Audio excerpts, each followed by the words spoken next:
No queremos seguir confiando en nuestras fuerzas, Señor, sino confiando en ti, Señor. Alabado tu nombre, Señor. Gracias, gracias por cada hombre, por cada mujer que se reúne con nosotros en estas mañanas, Señor. Por favor, Señor, brilla hoy en sus corazones. Señor, que ellos puedan ser luz en medio de las tinieblas, que ellos puedan iluminar a otros, Señor, tu camino. Que su corazón y mi corazón estén cerca de ti hoy, Señor. Que podamos ser más como tú, Señor. Acompáñanos este día en todo momento, Señor. Guíanos en todo lo que tengamos que hacer el día de hoy. Ayúdanos a aferrarnos a ti, Señor, en medio del trajín del día, en medio de las situaciones del día, Señor.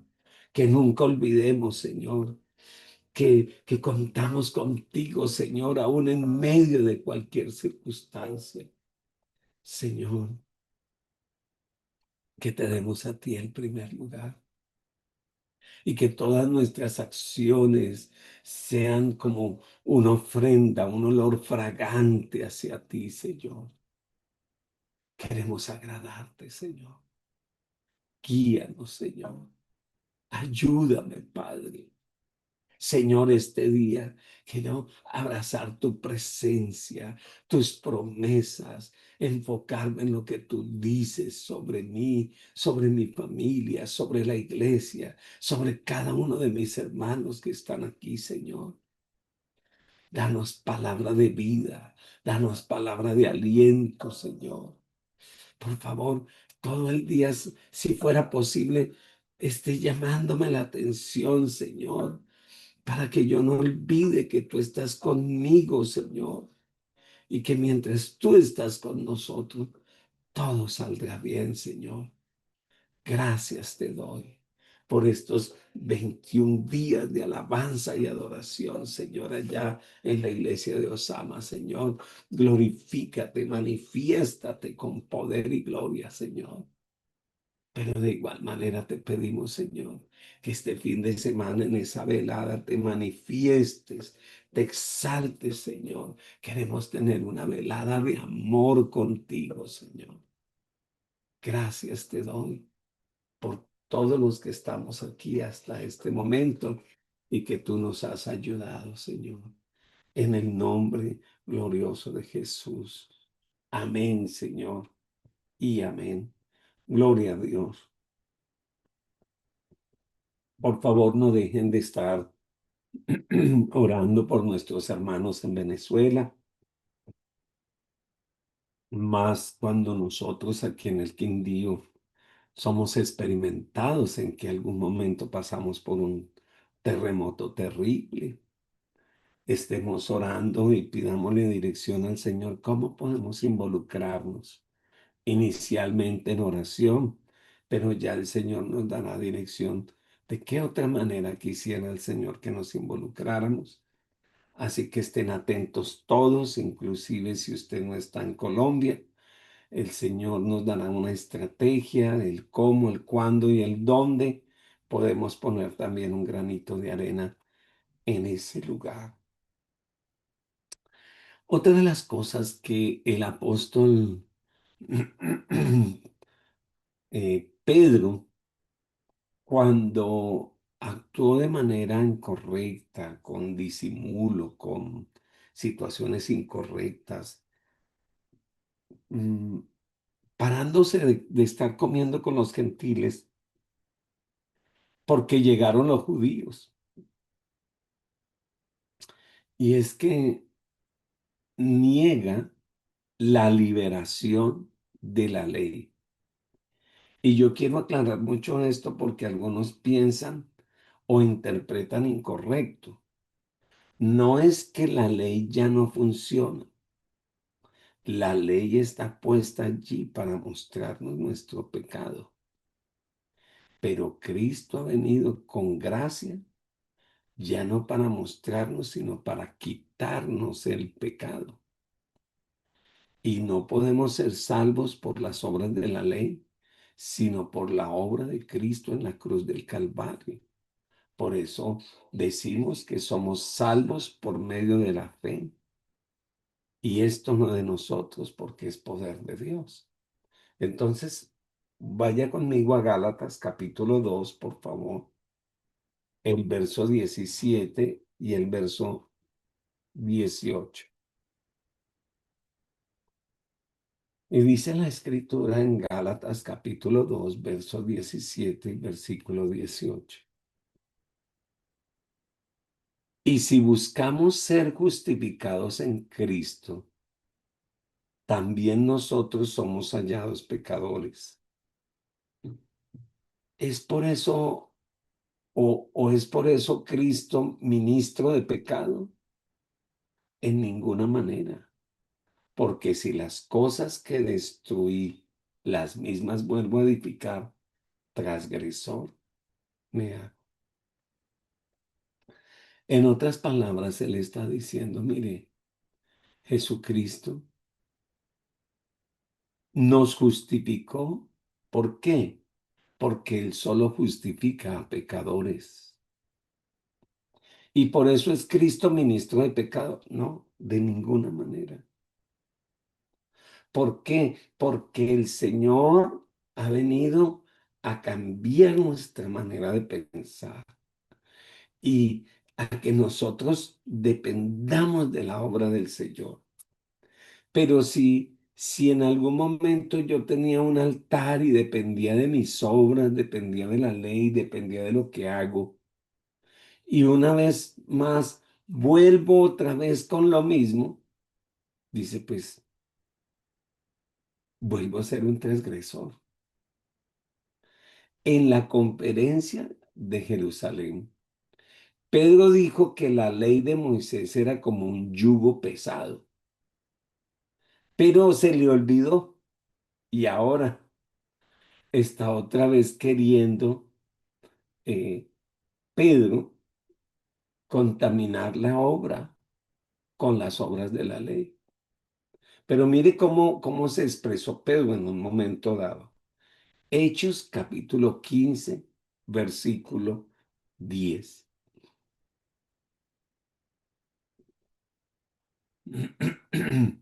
Dice,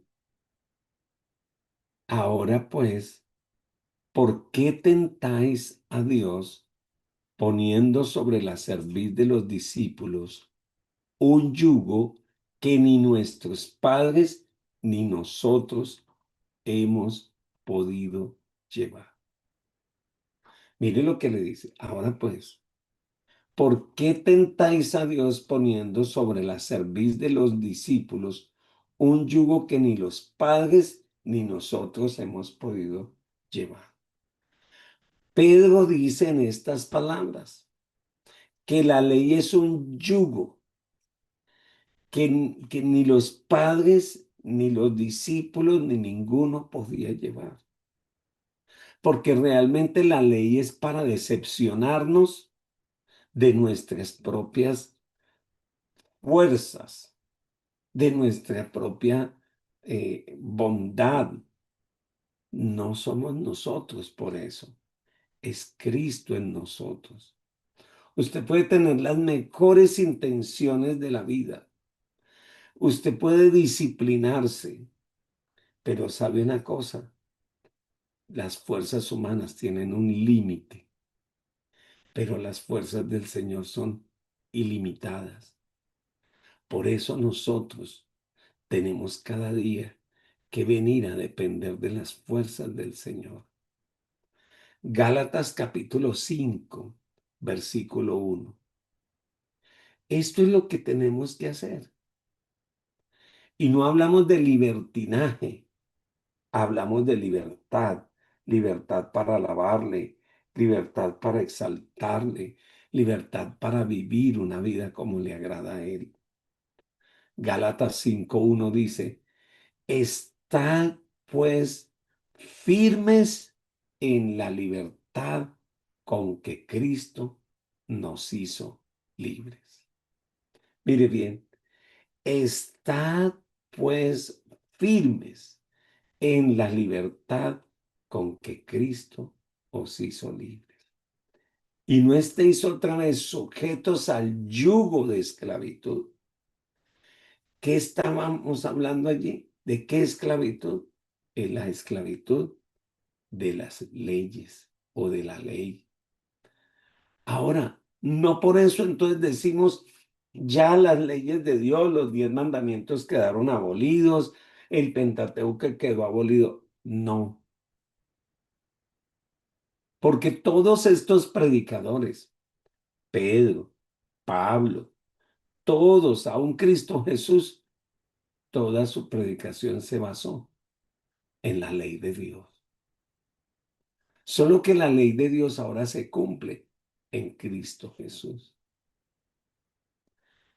Pero entonces Pedro, después de haber predicado esto, ahora se ha colocado bajo ese yugo imposible.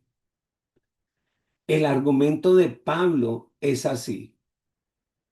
A ver, Pedro, ni tú ni yo fuimos salvos por medio de la ley. Pablo le está diciendo a Pedro, mira, Pedro, nosotros fuimos salvos por medio de la fe en Cristo Jesús. Pedro, usted tuvo muchas experiencias con Jesús. Inclusive caminó por las aguas. Pedro, usted comió de la mano del maestro. Usted un día dijo que la vida daría por él. ¿Y por qué usted ahora quiere regresar a ser salvo por la ley y no por el Cristo que usted conoció? Yo me imagino esa conversación tan fuerte, porque Pablo era un hombre estricto y Pedro era un hombre aparentemente fuerte, pero era un hombre muy emocional. Eso significa que Cristo por sí solo no te salvó, Pedro. Que Cristo necesitó de la ley para salvarte.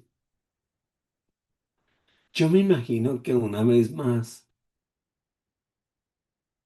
Pedro agachó la cabeza, como la agachó el día que negó a Jesús y que el gallo cantó. Lamentablemente muchos de nosotros, y espero que más bien pocos,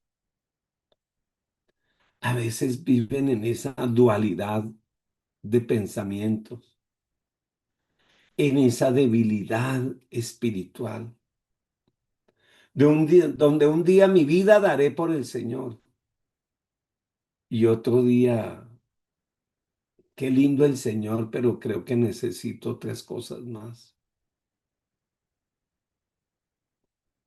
¿Saben? Hemos enseñado, predicado, hablado una y otra vez a tiempo y fuera de tiempo, pero la decisión la tienes que tomar tú. Tú eres quien tienes que tomar una decisión a quién vas a servir y a quién vas a entregar tu vida. Le dice entonces Pablo a Pedro, tú has predicado el evangelio de la gracia de Dios. Tú le predicaste a los judíos, tú le predicaste a los gentiles. Tú mismo les dijiste que no eran salvos sino mediante la fe. Tú mismo les dijiste que no era por agradar a la ley. Y ahora tú estás regresando al legalismo. Estás edificando nuevamente lo que destruiste.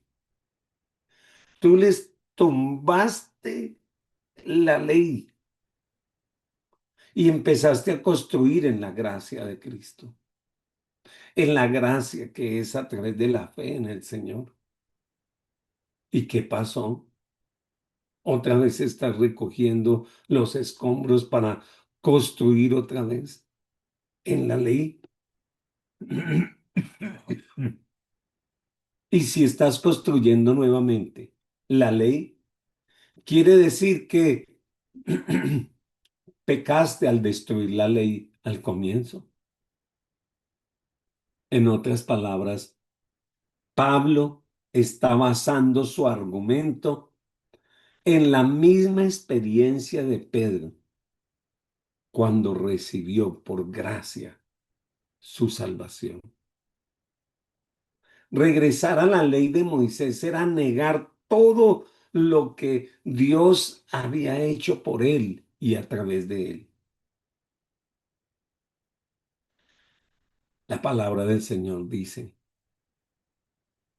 que nosotros que enseñamos, que predicamos la palabra de Dios, tenemos que mantenernos firmes, porque no vaya a ser que después de haber sido quien enseñamos a otros, quienes compartimos a otros, terminemos nosotros siendo descalificados. Entonces, nuestros ojos puestos en el Señor. ¿Cuál es esto? El Evangelio mismo. Mire lo que dice Gálatas, capítulo 2, verso 19 y verso 20.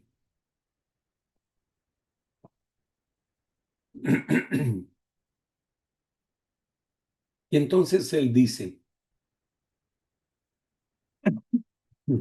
porque yo por la ley soy muerto para la ley, a fin de vivir para Dios. No puedo vivir para la ley y vivir para Dios. Y entonces declara este pasaje que muchos no lo sabemos de memoria, pero no sabemos de dónde viene esta conversación. Y entonces él dice, con Cristo estoy juntamente crucificado. Y no vivo yo, mas vive Cristo en mí.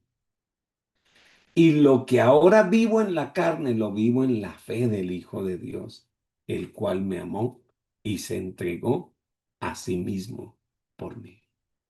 En otras palabras, Pablo le está diciendo, mire, ahora tenemos que depender totalmente de Dios.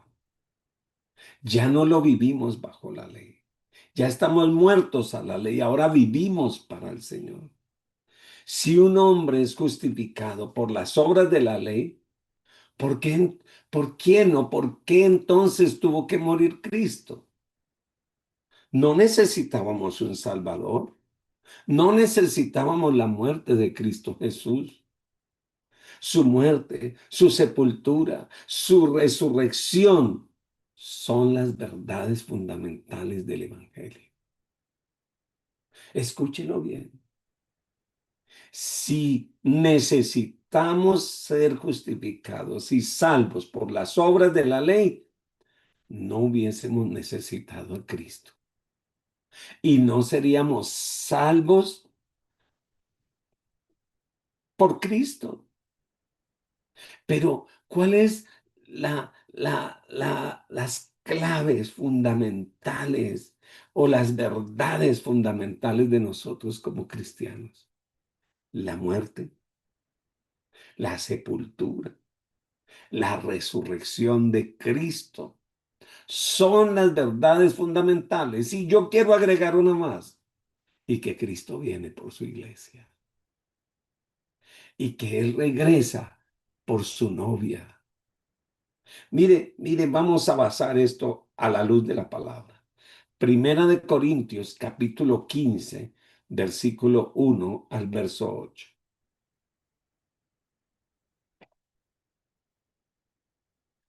Y entonces Pablo le escribe a la iglesia de Corinto.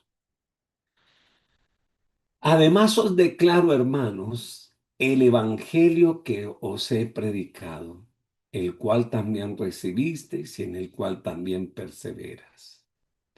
Porque el cual asimismo, si retiene la palabra que yo os he predicado, sois salvos. Si no, creíste en vano. Mire lo que dice. Si retienen la palabra que he predicado, ¿Cuál palabra? Ya le voy a decir cuál. Seré salvo. Si no, estás creyendo en vano. Porque primeramente os he enseñado lo que asimismo recibí, que Cristo murió por nuestros pecados,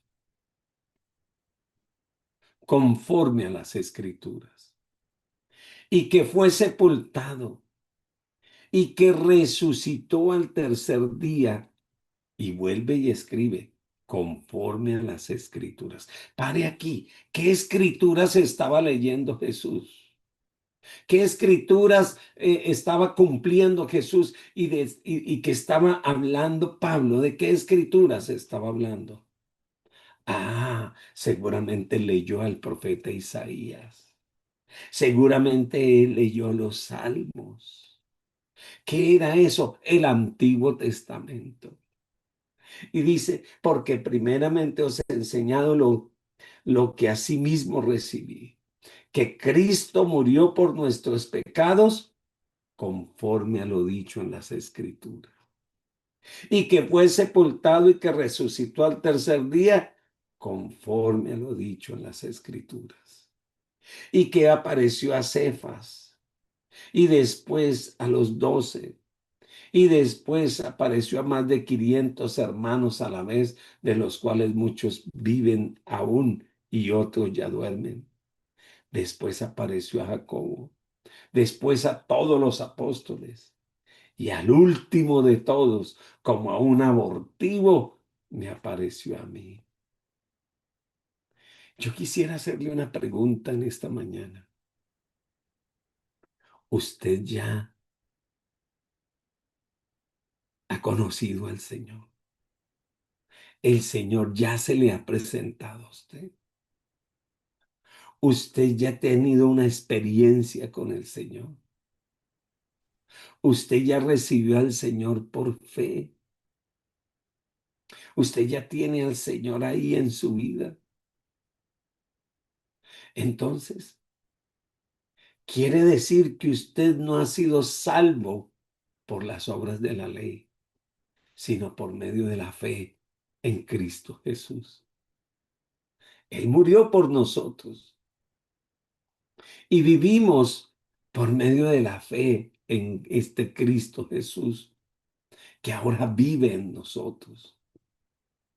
Ahora nosotros estamos tan identificados con Cristo por el Espíritu que hemos muerto juntamente con Él. Hemos muerto a nuestros pecados, a nuestra vida pasada, pero hemos muerto a vivir en nuestras fuerzas para vivir en las fuerzas de Él. Eso significa que estamos muertos a esas leyes y regresar a la ley de Moisés es como regresar al cementerio. ¿Sabe por qué? Porque hemos muerto a eso, pero resucitamos para Cristo. Usted ahora vive y vive para Él. Sus fuerzas no son suyas, son las de Él. Tu mente ahora es la mente de Él, tus manos, tu cuerpo, tu ser, es instrumento en las manos del Señor. Por eso, no presentéis vuestros cuerpos al enemigo. No presentes tu vida como ofrenda al enemigo, sino presenten su cuerpo como sacrificio vivo delante de Dios todos los días, que es vuestro culto racional. Aquí estoy, Señor. ¿Qué quieres hacer conmigo? ¿Cómo puedo yo prestar mi boca para bendecir, mis manos para levantar, mis pies para llevar el evangelio? Alabado el nombre del Señor. Y así, como Cristo resucitó de los muertos, así también nosotros andamos en vida nueva. Usted ya no vive en las obras de la ley, en las obras de la carne, ni en sus fuerzas. Ahora usted vive, alabado el nombre del Señor, en una vida nueva. Y siendo que vivimos en el poder de la resurrección, no necesitamos ayuda de la ley, Porque ese mismo poder que levantó a Cristo de entre los muertos, ese es el mismo poder que nos vivifica todos los días. Es el poder que nos sostiene. Y ese poder se llama la gracia de Dios. Mire, Gálatas 2:21. Mírelo, por favor.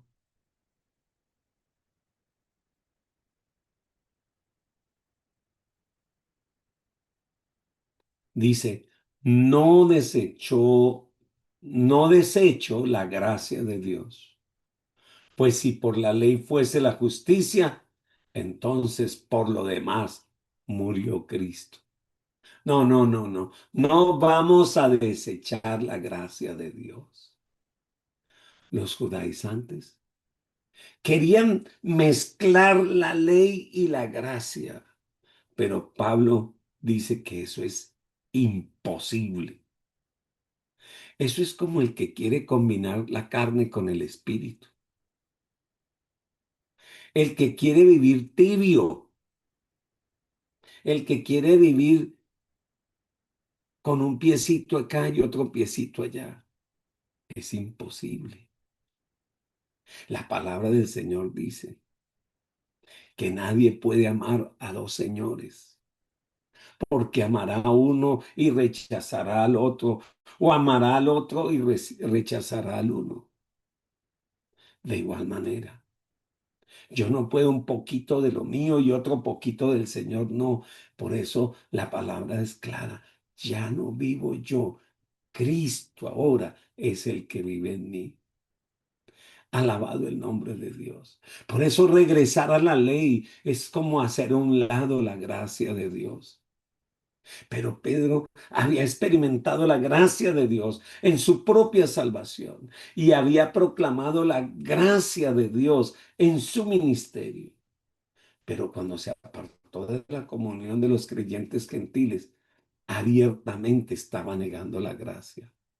¿Por qué? Porque la gracia dice, no hay diferencia. Todos son pecadores, pero también todos pueden ser salvos por medio de la fe en Cristo Jesús. Pero las acciones de Pablo, de Pedro, estaban haciendo una diferencia. Estaban diciendo que sí hay diferencia. Escuche, el regreso a la ley hace que nosotros desechemos la obra de Cristo. La ley dice, haz esto. En cambio, la gracia dice, Él ya lo hizo. La ley dice, me falta. La gracia dice, consumado es. Todo fue hecho. La victoria está en Cristo Jesús, porque por gracia sois salvos y por medio de la fe en Cristo Jesús.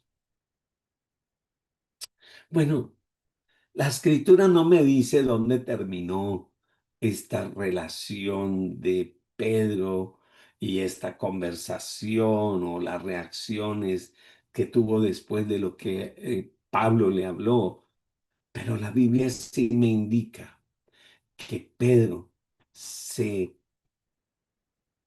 organizó su camino, que reconoció su pecado y que fue restaurado en la comunión de los hermanos.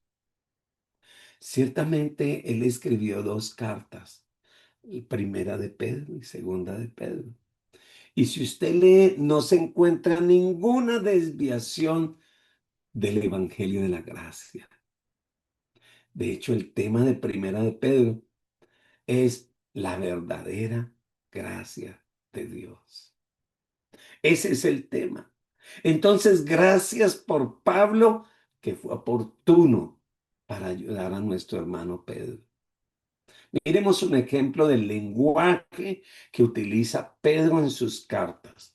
Primera de Pedro, capítulo 5, versículo 12. Primera de Pedro, capítulo 5, versículo 12 dice, por conducto de Silvano, a quien tengo por hermano fiel, os escribo brevemente amonestándoos y testificando que esta es la verdadera gracia de Dios en la cual estáis. El apóstol Pedro aprendió. Y la palabra gracia se usa en cada capítulo de las cartas de Pedro. Pedro es cuidadoso de enseñar que él y Pablo estaban de acuerdo. Déjeme leer algo que ya vamos terminando. Segunda de Pedro, capítulo 3, verso 15 y verso 16.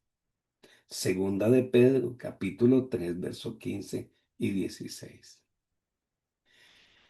Y tened entendido que la paciencia de nuestro Señor es para salvación, como también nuestro amado hermano Pablo, según la sabiduría que le ha sido dada, os ha escrito. Casi en todas sus epístolas hablando en ellas de estas cosas, entre los cuales hay algunas difíciles de entender, las cuales los indoctos e inconstantes tuercen, como también las otras escrituras para su propia perdición. Pedro aprendió la lección de Pablo, al punto que ahora están de acuerdo que la salvación es por medio de la fe en Cristo Jesús.